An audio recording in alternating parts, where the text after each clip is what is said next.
Controversial guitar chat.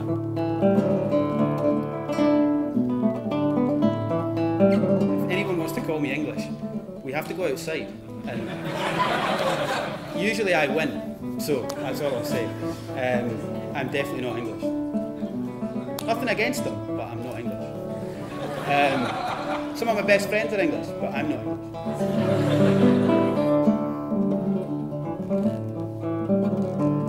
I'm looking for the best musician who can operate a guitar.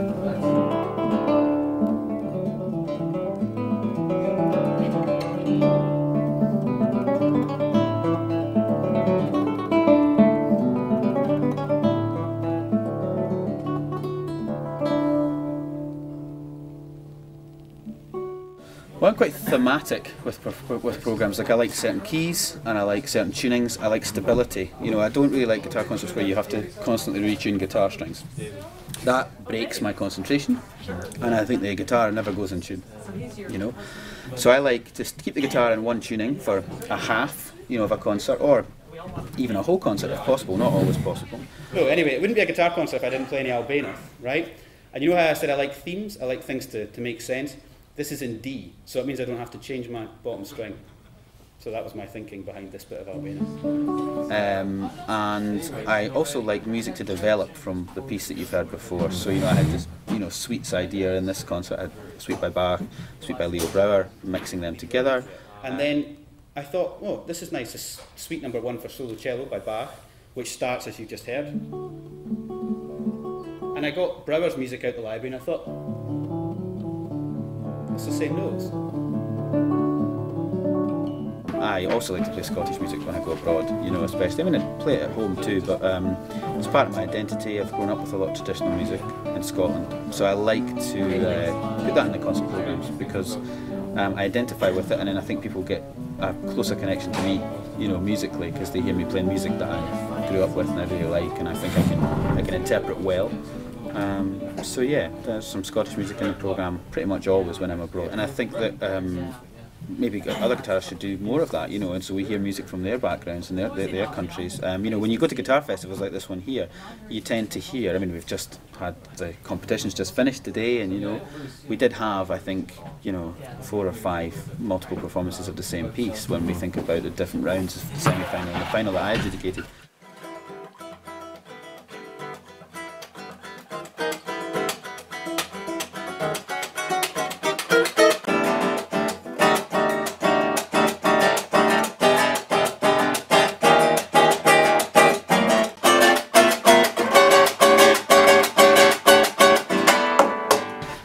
You know, that's normal in guitar festivals to hear the same piece over and over again in a competition, but like, you know, it's not great if you hear that on the concert platform. So I'd like to try and find unusual pieces, or pieces that are not just going to be the norm to hear, you know. You know, I mean, I like competitions and I see the purpose of them, and I think they're great things, but I'm not sure musically that, you know, how can you say that one person is musically better than another? You know, it's so, well, there's subjective things and there's objective things in competitions. I'm looking for the best musician who can operate a guitar. You know what I mean? I don't want someone who is, you know, sublimely technical on the guitar but has very little to say musically.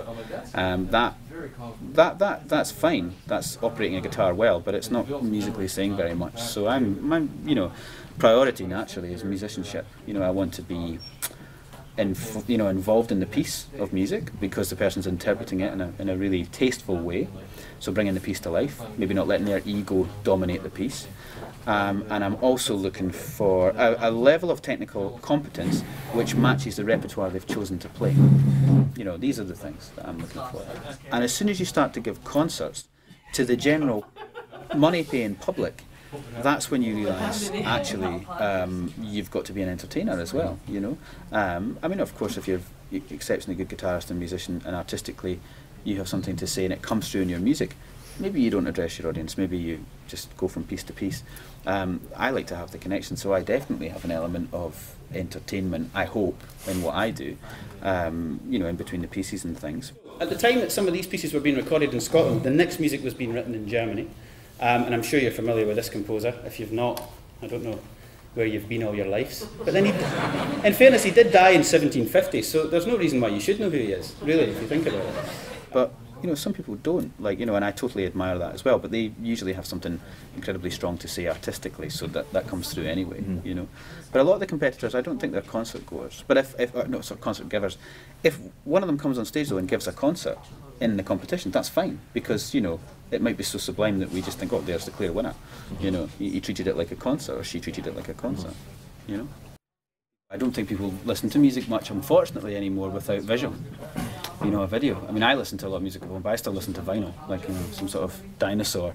But I have a massive vinyl collection, a good hi-fi and a really good turntable, and I would sit and listen to music, and really listen, not just have it on while I'm, I don't know, ironing or walking about the house. I'm listening to it like I'd read a book. But I definitely think that nowadays people need to be really savvy with the internet, you know, but not too soon, you know, because some guys are responsible, players are responsible for, like, you know, putting one video of them playing one piece pretty well on YouTube, and it's not representative of a whole concert, you know.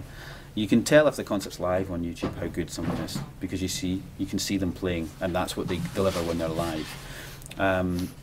Yeah, I guess you called me internet savvy. I'm not so sure how savvy I am, because I mean, you like the Silent Night video, but imagine if you'd never heard me play, and the first ever experience you had was of me in a Christmas jumper, sitting in front of my Christmas tree playing Silent Night. You might think I was the cheesiest man of all time, but it's done as a joke, you know, at Christmas, because we had a nice tree. So yeah, I don't know, it could work against me or for me, do you know? I'm glad you got the joke, but some people might think it's serious. It's great playing regardless. So it's a good arrangement. It's a good Silent Night. Yeah, thanks very much. It's win-win.